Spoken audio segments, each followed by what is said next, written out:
think one of the things we set out to do with Bring Down the Sky to really create that attachment to Mass Effect players was to show them something new and different. This was one of the fundamental goals right at the beginning. There's one track you could take on post-release content, just like you throw out more of the same. Like just whatever. Really, we've never had that philosophy all the way from back on the Neverwinter modules that we used to release on the PC to Bring Down the Sky. We want to show them something different types of gameplay they haven't seen, a different character class they haven't seen. And that's what really the fans value. Fans value the ability to expand their view of the Mass Effect universe, and that's what we did with Bring Down the Sky. We had the exact same team making Bring Down the Sky, or a lot of the same people, and we were starting the planning already before we actually had finished Mass Effect 1. And so the challenge being that a lot of us were doing some task switching back and forth between planning that downloadable content module while we were still finishing up Mass Effect 1. But the real advantage then was that we had people, the writers, the tech designers, the animators, everybody who was on Mass Effect 1 who knew the IP so well, working on the downloadable content so that we could integrate it seamlessly. Everything in Mass Effect is the universe hangs in the balance, and we wanted to get that kind of bridge story in right after the main game in a way that we really feel like a continuation of Shepard's adventure. So I really hope that we accomplished that. It was one challenge with Bring Down the Sky, being since it's like a downloadable module that some people will buy, some people won't see. We wanted to make it as integrated in the story as we could in the universe, but we couldn't make it part of the core planets, part of the core story, just kind of mirror off the core story and hint at things that would be coming in Mass Effect 2 and the books and such that. So for like Bring Down the Sky, you happen to be in the right space at the right time and get this new little piece of adventure around Terra Nova that reflects the main plot, has the Batarians that have been mentioned before, hinted at. The Batarians you deal with in Bring Down the Sky are terrorists, and there's a lot of bad blood between the humans and the Batarians, and so who knows? Maybe it comes from what we have in modern day. Always reflect what people understand, what people know. When we first added the planet, we're trying to look at what elements can we add to it to make it more like a core storyline.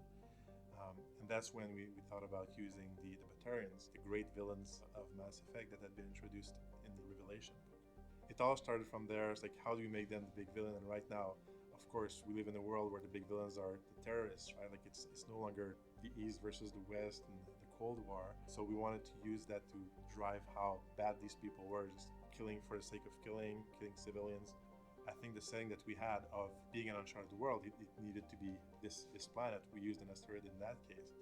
And visually, it creates this great view of the looming planet that you're just about to crash on. Kind of playing around with the ideas, 4 eyes. Didn't want to go too many. 8 was probably out of question. Our character artists would panic. We had enough time, trouble with some of the other stuff we were dealing with on the game. So we drew this up, and basically like this guy here, he had 4 eyes. Kind of the shape of the head is what we wanted. These interesting nostrils, and Matt did a really awesome job on them. We were trying to reuse some of the elements from the original game, and one idea was to take the mining entrance on Therum. I don't know if you remember this, but in the game this had the platform that you kind of walked up to, and then you would go down into the mines. We kind of liked the shape of this, and then just add up these 4 supports that would hold the rocket on, and got a reuse out of that. And it actually turned out really well. And then just by adding the effects, adding the sound, created this really unique piece in the level. Working on downloadable content is really a great opportunity because it's really like game development 101. In a very short time frame, you have to build the entire content of the game. Building Bring Down the Sky took in total about 8 months from beginning to end.